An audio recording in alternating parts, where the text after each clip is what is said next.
हां, मी नितीन सदावर्ते, प्रात्यक्षिक शिक्षक construction technology, RBNB college Shrirampur. तर विद्यार्थी मित्रांनो, आपलं इयत्ता 11वीचं जो विषय आहे building material and safety management. तर 11वीचा हा जो पेपर फर्स्ट आहे त्याचे प्रॅक्टिकलचे डेमो आपण समजून घेणार आहोत. तर याच्यामध्ये काय आहे पहा, जे पहिलं प्रॅक्टिकल आहे, हा जो विषय आहे, ह्या विषय बिल्डिंग मटेरियलच्या संदर्भात आहे. तर याचं पहिलं जे प्रॅक्टिकल आहे आज आपण पाहतोय त्याचं टायटल इथं लिहिलेलं पहा, इमारत बांधकामासाठी वापरल्या जाणाऱ्या दगडांचा मार्केट सर्वे करणे. आता आपल्याला पहिलं जे प्रॅक्टिकल दिलेलं आहे की मार्केट सर्वे करायचं आहे. आता सगळ्यात महत्त्वाचं म्हणजे मार्केट सर्वे करायचा म्हणजे काय करायचं, तर मार्केट सर्वे करायचा म्हणजे प्रत्यक्ष दुकानामध्ये जायचं, तिथं ज्या ठिकाणी या वस्तू विकत मिळतात त्या ठिकाणी जायचं, त्याचे प्रकार समजून घ्यायचे, त्याच्यानंतर त्यांचे जे मार्केटमध्ये रेट चालू आहेत, दर चालू आहेत, हे काय झाले पाहिजे आपल्याला समजले पाहिजे. त्या उद्देशानं काय करायचं आहे, वेगवेगळ्या दुकानांना आपण काय करायचं आहे, भेटी द्यायची आहे. तर आता मार्केट सर्वे करण्याचा उद्देश सगळ्यात महत्त्वाचा काय पहा, ज्यावेळेस आपण हा कोर्स पूर्ण केल्यानंतर व्यवहारामध्ये जाणार आहोत, मार्केटमध्ये जाणार आहोत, तर त्यावेळेस आपल्याला पूर्णपणे मार्केटमध्ये ज्या मिळणाऱ्या वस्तू आहे त्याचे दर माहिती असले पाहिजे. आता सपोज गोष्ट लक्षात घ्या, समजा तुम्ही एखाद्या इमारतीचं काम घेतलं आणि त्यावेळेस जो मालक असतो तो तुम्हाला विचारतो, साहेब खडी का खडी काय भाव भेटेल, वाळू काय भाव भेटेल. त्यावेळेस तुम्हाला पटकन उत्तरं देता आले पाहिजे. जर समजा तुम्ही जर त्या ठिकाणी अडखळले, मी विचारून सांगतो, मी नंतर सांगतो, असं जर केलं तर समोरची जी व्यक्ती आहे ज्याने तुम्हाला काम दिलेलं आहे की त्याचं कन्स्ट्रक्शन तो तुम्हाला देणार आहे, तो विचार कराल, हा जर मनुष्य याला जर खडीचे भाव माहीत नाही, वाळूचे भाव माहीत नाही आहे, सिमेंटची गोणी काय भाव मिळते, स्टील काय भाव मिळतं आहे, हे जर याची कल्पना नाही आहे तर मग ह्याला काही माहीत नाही, हा नवखा दिसतो. तर मग त्या दृष्टीनं आपण काय केलं पाहिजे बा, इमारत बांधकामाच्या संदर्भात ज्या काही वस्तू आहेत त्याची सगळी काय केली पाहिजे, अगोदर लिस्ट प्रिपेअर केली पाहिजे.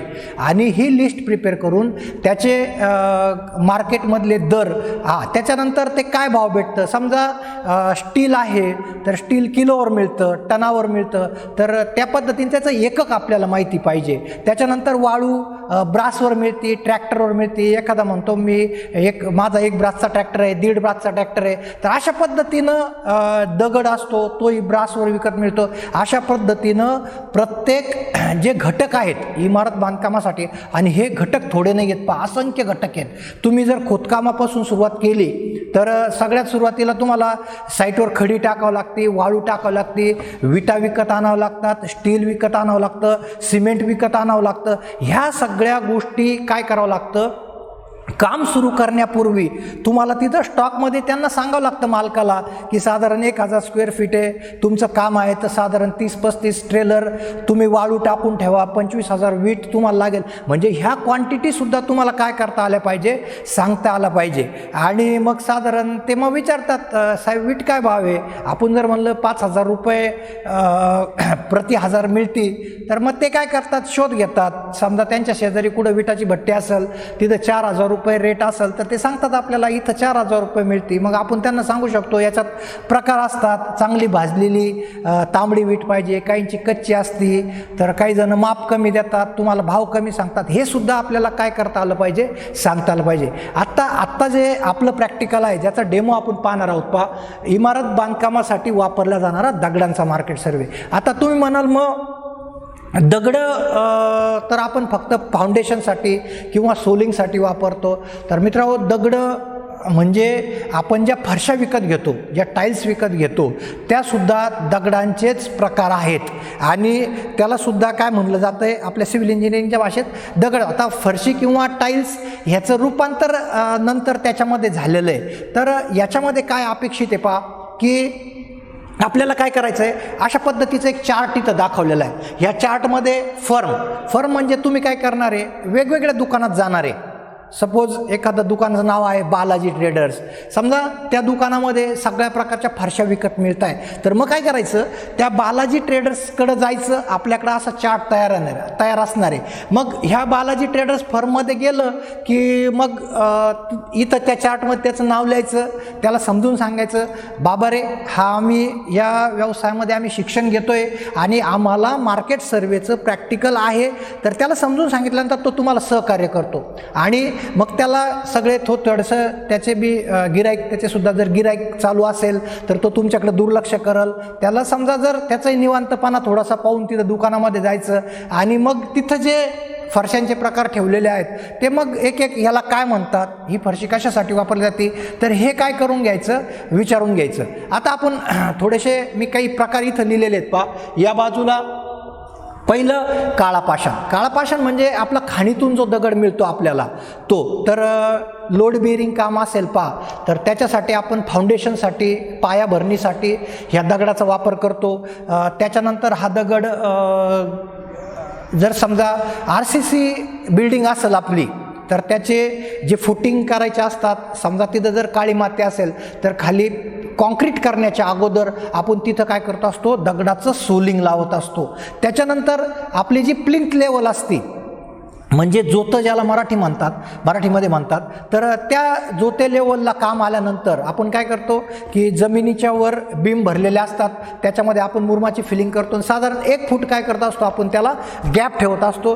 तर आपला उद्देश काय का तिथं काय करायचं असतं, दगडाचं सोलिंग करायचं असतं. मुरुम टाकल्यानंतर आपण काय करतो, ते जे सोलिंग असतं ते थोडंसं रॅमिंग करून घेतो. मशीन आलेले आहेत आता, किंवा मॅन्युअली सुद्धा आपण ते धुमसून, त्याला मराठीमध्ये धुमसणे असं म्हणतात पहा, ते धुमसून घेत असतो.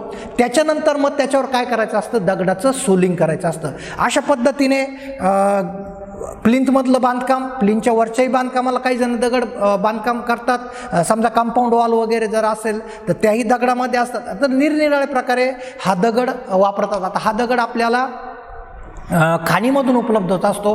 ह्या दगड काही तुम्हाला या फर्ममध्ये उपलब्ध होणार नाही. समजा बालाजी मार्बल दुकान आहे तर त्या दुकानामध्ये हा दगड उपलब्ध होणार नाही. हे मग जिथं खाणी आहेत किंवा आपल्याला ज्याचं काम चालू आहे तिथं विचारायचं सर्वसाधारणपणे, हा दगड कुठून आणला, त्यांच्याकडून आपण मोबाईल नंबर मिळवायचा आणि त्याला प्रत्यक्ष विचारायचं, बाबा रे दगड काय भाव देतो. आता हे काय करतात, जर समजा त्याची 4 व्हील ट्रॉली असेल तर तिच्यात साधारण 1 ब्रास दगड बसतो. 1 ब्रास म्हणजे काय की 10 फूट बाय 10 फूट बाय 1 फूट असं त्याचं माप आहे. म्हणजे 100 घनफूट दगड म्हणजे आपण त्याला 1 ब्रास असं म्हणतो. तर आता ब्रास हे काही आपलं भारतीय प्रमाण नाही आहे, परंतु एक ट्रॅक्टरचं मेजरमेंट म्हणून ते काय करतात, ब्रासमध्ये आपल्याला सांगतात. आता मग काहींची 4 व्हील ट्रॉली असती, त्याच्यामध्ये लेबर वगैरे नसतात, ती हायड्रॉलिक ट्रॉली असती. त्याच्यानंतर काही ट्रॉलीज ह्या 4 व्हील असतात, म्हणजे अगोदरची 2 व्हील, त्याच्यानंतर 4 व्हील असते. 4 व्हील ट्रॉली जी असते ती थोडीशी मोठी असते, साधारणपणे तिच्यामध्ये 1.5 ब्रासची क्वांटिटी बसते. मग हे का सांगतोय क्वांटिटी, समजा जर म्हणला तर मी 1000 रुपये ट्रॅक्टरनी दगड टाकेल, परंतु तुम्ही ती काळजी घेतली पाहिजे की एक ब्रास ट्रॉली म्हणतोय, 1000 रुपये रेट तो सांगतोय, म्हणजे मग त्याच्यात क्वांटिटी किती बसती याचा सुद्धा तुम्हाला अंदाज असला पाहिजे. मग तुम्ही त्याला दुसरा प्रश्न विचारला पाहिजे, बाबा रे तुझी ट्रॉलीची साईज काय आहे, त्याच्यामध्ये 1 ब्रास दगड बसतो की 1.5 ब्रास दगड बसतो. मग तो जर 1000 रुपये सांगतोय तर तुम्हाला त्याचा अंदाज आला पाहिजे की आपण जो दगड विकत घेणार आहे ती क्वांटिटी किती येणार आहे. समजा तुम्हाला 1.5 ब्रास ट्रॉलीचे 1000 रुपये सांगितले आणि दुसऱ्यानं 1 ब्रास ट्रॉलीचे 1000 रुपये सांगितले, तर तुम्ही निश्चितच जो 1.5 ब्रास आपल्याला दगड मिळणार आहे त्याच्याकडून काय करायचं आहे, तुम्ही दगड खरेदी करायचा आहे. म्हणजे सर्वसाधारणपणे 1000 रुपयापर्यंत रेट आता सध्या मार्केटामध्ये आहे पहा. 1 ब्रास ट्रॉलीचा 1.5 ब्रास असेल तर 1500 रुपयापर्यंत टाकतात. आता हे जे रेट आहे हे एरियानुसार बदलतात पहा. एरियानुसार बदलतात म्हणजे काय की दगडाची खाण जर जवळ असेल आणि आपली साईड तिथून जर जवळ असेल तर एखादा कदाचित तुम्हाला काय म्हणाल, काय नाही मला 600 रुपये दिले तरी चालेल, 700 रुपये दिले तरी चालेल. हेच जर समजा दगडाच्या खाणीपासून तुम्ही 20 किलोमीटर अंतरावर राहत असाल, तुमच्या आसपास दगड उपलब्ध नाही, तर तिथं काय होईल, कदाचित त्याचा भाव डबल होऊ शकतो, कारण ट्रान्सपोर्टेशन वाढतं. तर अशा प्रकारे ट्रान्सपोर्टेशन मग त्याचं जिथं 2 ट्रिप व्हायच्या तिथं एकच ट्रिप होईल, लेबरला त्याला पैसे द्यावे लागतात का, मग ॲब्युअसली ते काय होतं की दगडाचा रेट काय होतो इथं वाढला जातो. हे सगळे मी फॅक्टर तुम्हाला सांगितले की रेटवर हे काय करतात, परिणाम करतात. एक तर ट्रॉलीची साईज, दुसरं तुमची साईड दगडाच्या खाणीपासून किती अंतर आहे. आता त्याचा तिसरा पर्याय असतो, समजा एखाद्या वेळेस विहीर एखाद्यानं खणलेली असली तर तिथंसुद्धा दगड उपलब्ध असतो, अर्थात तो दगड थोडासा कच्चा असतो. खाणीचा जो उत्खनन करून काढलेला दगड असतो, जमिनीच्या पोटातून काढलेला दगड असतो, तो काळा पाषाण असतो, कडक असतो, तो दगड आपण वापरायचा आहे. डोंगर फोडून काढलेला दगडसुद्धा कच्चा असतो थोडासा, त्याला कलर त्याचा थोडासा वेगळा असतो. तर मग आपल्याला कामाचं स्वरूप पाहून का आपल्याला कशासाठी पाहिजे, समजा नुसता सोलिंगसाठी डवर पाहिजे असला तर आपण थोडासा विहिरीचा दगड वापरला तरी चालतो. जर समजा बांधकामासाठी दगड पाहिजे असला, कंपाऊंड वॉलचं बांधकाम आहे किंवा फाउंडेशनचं बांध, त्याच्यासाठी मग मात्र काळा पाषाणच आपल्याला लागतो, किंवा क्रशरसाठी सुद्धा काय केलं जातं, हा काळा पाषाण विकत घेतला जातो. तर हे झालं आपला जो रेग्युलर दगड बांधकामासाठी वापरला जातो तो. त्याच्यानंतर इथं दुसरा प्रकार सांगितलेला आहे कडप्पा. कडप्पा काळाच दगड असतो पा, त्याला एका साईडनं किंवा 2 साईडनं पॉलिश केलेलं असतं आणि तो टाईलच्या स्वरूपात मिळतो. आता जनरली कडप्पा हा किचन ओट्यासाठी वापरला जातो बा. किचन ओट्याची जी फ्रेम असती ती काय केली जाते, ह्या कडप्पा या दगडामध्ये केली जाते. आता जनरली आंध्र प्रदेशमध्ये वगैरे भागामध्ये ह्या दगडाच्या खाणी आहेत पा, तिथून हा दगड येतो आणि आंध्र प्रदेश भरपूर अंतर आहे, आपल्याला काही जवळ आपल्या क्षेत्रामध्ये हा काही दगड मिळत नाही, त्याच्यामुळं याला ट्रान्सपोर्टेशन चार्जेस, याच्या खाणी असतात. अगदी जसं ब्रेड विकत आणतो ना आपण, ब्रेडच्या स्लाईस केलेल्या असतात, तशा याच्या स्लाईस खाणीमधून काढल्या जातात. मोठमोठी मशिनरी असते, मग तिथं ज्या पाहिजे त्या असतात जनरली, मग तिथून ते आपले जे विकणारे असतात ते सप्लायर जे असतात, तर हे सप्लायर काय करतात, तिथून ट्रक लोड करून आणतात, मग त्याच्या आपल्याला पाहिजे त्या आकारामध्ये ते कट करतात, किंवा तिथं ऑर्डर देतात की सर्वसाधारणपणे किचन ओटा आपला 2.5 फूट उंचीचा असतो किंवा 2-2.5 फूट रुंदीचा असतो, मग 29 इंच वा 29 इंचाचा 1 साईड पॉलिश, 2 साईड पॉलिश असे ते काय करतात तिथून विकत आणतात. दुसरा कडप्प्याचा उपयोग किचनमध्ये रॅक करत असतो पहा आपण, तर त्या रॅकसाठी सुद्धा काय केला जातो, तर भांडी वगैरे ठेवण्यासाठी किचनमध्ये आपण रॅक तयार करतो, त्या रॅकसाठी सुद्धा काय केला जातो, हा दगड वापरला जातो. एक साधारण 40 ते 50 रुपये स्क्वेअर फीट आपल्याला हा विकत मिळतो. त्याच्यातही प्रकार असतात पहा, त्याची जाडी असते, म्हणजे थिकने 1 इंच थिकनेसचा असेल, अर्धा इंच थिकनेसचा असेल, 2 इंच थिकनेसचा असेल, त्या पद्धतीने काय करत असतो आपण हा कडप्पा विकत घेत असतो. रॅकसाठी चालतो. त्याच्यानंतर फ्लोरिंगसाठी सुद्धा काय केले, तुम्ही जर समजा काही आपण जे खाली फ्लोरिंग करतो त्याच्यासाठी सुद्धा काही जण कडप्पा वापरतात. त्याच्यानंतर तुम्ही हॉटेलमध्ये वगैरे जर गेले तर या कडप्प्याचे टेबलसुद्धा बनवलेले तुम्हाला पाहायला मिळतील. असे विविध उपयोग या कडप्प्याचे आहे. साधारण 50 रुपये स्क्वेअर फीटपर्यंत हा डबल पॉलिशचा किंवा एक 40 रुपये स्क्वेअर फीटपर्यंत सिंगल पॉलिशचा दगड विकत मिळतो. रेट हे व्हॅरी असतात. सिंगल पॉलिश, डबल पॉलिश याचे रेट वेगवेगळे असतील.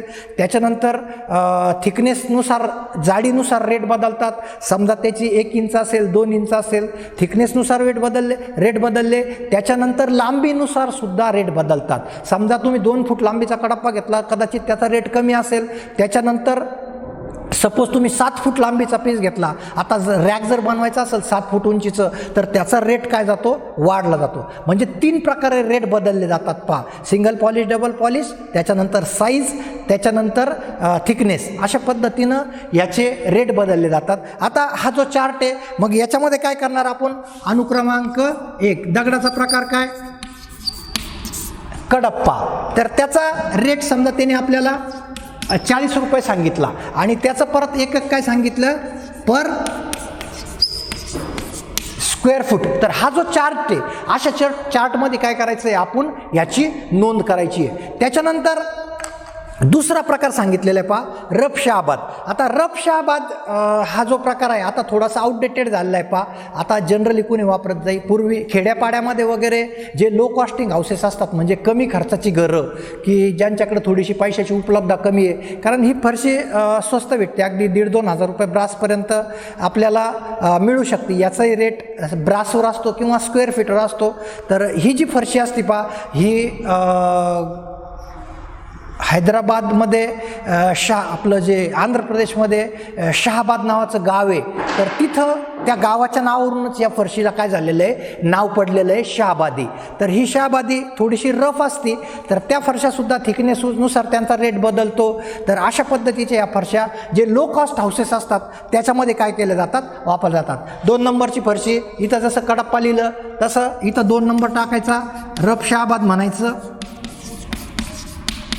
बरोबर, साधारण एक 20 रुपये स्क्वेअर फीट किंवा 2,000 रुपये प्रति ब्रास. ब्रास म्हणजे काय, 10 फूट बाय 10 फूट 100 स्क्वेअर फीटचं माप. इथं दुकानात आपण गेलेलो आहे, त्या दुकानचं नाव टाकायचं आहे आपल्याला, बालाजी मार्बल्स. बरोबर, अशा प्रकारचा चार्ट आपल्याला तयार करायचा आहे. त्याच्यानंतर एक तिसरा प्रकार आहे पहा, चौथा प्रकार आहे पॉलिश शहाबाद. आता ही फरशीसुद्धा थोडीशी आउटडेटेड झालेली पहा. मी आउटडेटेड असं का म्हणतो की जनरली व्यवहारामध्ये वापरली जात नाही. ही जी फरशी आहे ही आपल्याला मशीन कट केलेली असते. रफ शहाबादलाच पॉलिश करून काय केलं जातं, पॉलिश शहाबाद फरशी बनवली जाते. रफ शहाबाद, रफ शब्द आहे तिथं, म्हणजे खरबडीत पृष्ठभाग, आणि जो पॉलिश शहाबाद म्हणजे त्याला पॉलिश केलेला असतं, त्याचा भाग पृष्ठभाग कसा असतो, गुळगुळीत असतो. आता ही जी फरशी आहे, ज्यावेळेस आपण बसवतो, वापरतो, त्यावेळेस हिला मशीननी काय करावं लागतं, पॉलिश करावं लागतं. त्याच्यानंतर हिचा रेट थोडासा हिच्यापेक्षा जास्त असतो. ही 2,000 असेल तर कदाचित 3,000 रुपयेपर्यंत ब्रास आपल्याला मार्केटमध्ये मिळू शकते. त्याच्यानंतर पुढचा प्रकार आहे पहा, कोटा. आता ही फरशीसुद्धा थोडंसं आता वापरण्याचं प्रमाण कमी झालं आहे. आता मी जे सांगतो आहे त्याचं स्पष्टीकरण मी नंतर देतो तुम्हाला, की हे का बाद झाले, ह्या फरशा वापरणं का बाद झालं. तर कोटा, आता गावावरूनच ह्याही फरशीचं काय झालेलं आहे, नाव पडलेलं आहे पहा. समजा कोटा नावाचं शहर राजस्थानमध्ये आहे, तर तिथं ही फरशी मिळते, तिथं ह्या फरशीच्या खाणी आहेत, म्हणून काय झालेलं आहे, याला कोटा फरशी असं नाव पडलेलं आहे. तर वेगवेगळ्या ब्लॅक, त्याच्यानंतर थोडीशी ब्ल्यूइश अशा शेड याच्यामध्ये असतात. याच्यामध्ये 2 प्रकार येतात, एक मशीन कट आणि एक हँड कट. तर मशीन कट जी असते तर तिला पूर्णपणे तिचा जो चौकोन तयार केलेला असतो तो मशीनच्या साहाय्याने कट केलेला असतो. 1 फूट बाय 1 फूट, त्याच्यानंतर 1 फूट बाय 1.5 फूट, त्याच्यानंतर 2 फूट बाय 2 फूट, अशा वेगवेगळ्या साईजमध्ये आपल्याला या फरशा काय असतात, उपलब्ध असतात. हे सगळं नॉलेज आपल्याला माहिती पाहिजे ज्यावेळेस आपण काम घेतो त्यावेळेस. त्याच्यानंतर हिचा रेट काय आहे, साधारण एक 4,000 ते 5,000 रुपये ब्रास साधारणपणे याचा रेट असा. याचाही रेट आपल्याला जी मशीन कट फरशी आहे ती डायरेक्टली आपण आणून फिट करू शकतो. जी हँडकट आहे, हँडकट म्हणजे काय, ती फरशी तिथून घेऊन यायची, परफेक्ट 90 अंशाच्या कोण सगळे येतील अशा पद्धतीनं त्याचे विशिष्ट प्रकारचे कारागीर असतात पहा. ते काय करतात, मार्किंग करतात आणि ती फरशी काय करतात, कट करतात. तर आणताना ही थोडीशी जर 2 ब्रास काम असेल तर आपल्याला 2.5 ब्रास आणावं लागते, कारण वेस्टेज याच्यामध्ये फार जातं. तर अशा पद्धतीनं ही फरशीसुद्धा बसवल्यानंतर आपल्याला काय करावं लागतं, पॉलिशिंग करावं लागतं. त्याच्यानंतर पुढचं सांगितलेलं आहे बा मार्बल. तर जनरली मार्बल भरपूर प्रमाणामध्ये वापरलं जातो पहा. काही जण किचन ओट्यासाठी वापरलं जातात, मंदिराचं बांधकाम असेल तर गाभारा असेल त्याचा, नाहीतर मग पुढचा सभामंडप असेल त्याच्यासाठी मार्बल वापरलं जातो. त्याच्यानंतर भिंतीचे जे डॅडो असतात त्याच्यासाठी मार्बल वापरलं जातं. त्याच्यानंतर आपल्या ज्या खिडक्या बसवल्या जातात त्याच्यात जर समजा स्लायडिंग विंडो बसवायची असेल तर त्याला कडेकडेनी फ्रेम करण्यासाठी मार्बल वापरलं जातं. असे मार्बलचे विविध उपयोग आहे. तर ह्याच्याही खाणी असतात पहा, आणि ह्याचे कलर, त्याच्यानंतर टेक्स्चर कसं आहे, त्याच्यानंतर डिझाईन कसं आहे. अगदी बाहेरच्या देशातून सुद्धा मार्बल आपल्या देशामध्ये येतो पहा. तर ते वेगवेगळ्या प्रकार साधारणपणे एक 60-70 रुपये स्क्वेअर फीटपासून पुढं मार्बल आपल्याला मिळतो. अगदी बाहेरून आलेला फॉरेनचा सुद्धा मार्बल भारतामध्ये काय केला जातो वापरला जातो. तर अशा पद्धतीनं मार्बलचा उपयोग आहे. तर काय केलं जातं, अखंड पीस याचे आपल्याला मिळतात. ते घरी घेऊन मग आपण जे कारागीर लावले ते काय करतात, ते कट करून सुद्धा वापरू शकतात किंवा डायरेक्टली मग ते काय करतात, जो कारागीर आपण सांगितलेला फरशी बसवणारा, समजा आपल्याला 4 इंच रुंदीच्या 4 पट्ट्या खिडकीसाठी पाहिजे, तर ते काय करतात, आपल्याला माप देतात. मग आपण काय करायचं, या दुकानदाराला सांगायचं मला या साईजच्या 4 पट्ट्या कापून पाहिजेत. मग तो काय करतो की तिथं त्या पट्ट्या कापून आपल्याला त्या रेटमध्ये देत असतो. रेट सारखाच असतो, कारण काय होतं की वेस्टेज त्याला मिळतं. घरी आणलं तर वेस्टेज आपलं वाया जाणारा दगड राहतो. त्याच्यामुळे शक्यतो काय करायचं, आपण कापूनच काय करायच्या तिथून आणायच्या असतात. तर याच्या पद्धतीने मार्बल हा एक स्टोन आपल्याला मिळतो. त्याच्यानंतर शेवटचा प्रकार आहे इथं मी लिहिलेलं आहे ग्रेनाईट, इथं लिहायचं विसरलो मी. तर ग्रेनाईट, आता ग्रेनाईट हा जो दगड आहे, जसा मार्बलचा उपयोग सांगितला, किचन ओट्याचा टॉप, समजा तुम्ही आपला जो कडप्पा स्टोन आहे त्याच्यामध्ये समजा किचन ओट्याची फ्रेम तयार केली, नंतर त्याचे टॉप आहे, साईडचे आहे, फ्रंट आहे, त्याला काय केला जातो, ग्रॅनाईट वापरला जातो. ग्रॅनाईटला अतिशय चकाकी असते मंदिरामध्ये, गाभाऱ्यामध्ये जसा मार्बल वापरतो तिथे आपण काय केला जातो, ग्रॅनाईट हा दगड वापरला जातो. याला कुठल्याही प्रकारची पॉलिश वगैरे करण्याची गरज पडत नाही. अतिशय चकाकी याला असते. खाणीतून काढल्यानंतरच तिथं काय केला जातो, ठिकाणावरच तो पॉलिश केला जातो, त्याला ग्लेझिंग दिलं जातं आणि आपण तो काय करतो घरामध्ये. मग अगदी खिडकीला समजा स्लायडिंग विंडो बसवायचे, तिथं सुद्धा आपण काय करतो, सीलपट्ट्या ज्या असतात कडाच्या, त्याच्यानंतर त्याला फोटो फ्रेम करायची असली तर त्याला पुढच्या बाजूला वापरतो. काही जण ज्या स्टेप्स असतात आपल्या बाहेरच्या घराच्या स्टेप्स असतात त्याला मार्बल वापरतात, ग्रॅनाईट वापरतात. तर आता हा ग्रॅनाईट जो आहे त्याचा जो दर आहे तो साधारण 100 ते 150 रुपये, अगदी हजार रुपये स्क्वेअर फीटपर्यंत सुद्धा आपल्याला ग्रॅनाईट विकत मिळतं. कारण गोल्डन गॅलेक्सी असे वेगवेगळे प्रकार असतात याच्यामध्ये. त्याच्यानंतर टेलिफोन ब्लॅक अशा प्रकारचे जर घ्यायला गेलं तर साधा जर ग्रॅनाईट असेल तर अगदी आपण 70-80 रुपयापर्यंत सुद्धा विकत घेतो. पण त्याचे जे डिझाईन असतात त्याच्यावरचे, याच्यानुसार त्याचे रेट काय होतात, बदलत जातात. आता मी जे नावं सांगितले तुम्हाला, गोल्डन गॅलेक्सी, त्याच्यावर असे सोनेरी कलरचे स्पॉट असतात. आता नैसर्गिक दगड हा. त्याच्यानंतर टेलिफोन ब्लॅक हा जो प्रकार आहे तो पूर्णपणे एकदम काळाशार आणि पूर्ण ग्लेझिंग असतं त्याला. त्याचंही जवळजवळ रेट 200 ते 250 रुपये स्क्वेअर फीटच्या दरम्यान असतो. अशा पद्धतीनं या प्रॅक्टिकलमध्ये आपण काय शिकलोय की दुकानामध्ये जायचंय, हे जे दगडाचे प्रकार मी इथं सांगितलेले, हे सगळे प्रकार काय करायचे, त्याला विचारायचंय, त्याचे रेट विचारायचे, आपल्या चार्टमध्ये लिहून घ्यायचे. अशा पद्धतीनं ही सगळी माहिती आपल्याला मिळते. ओके.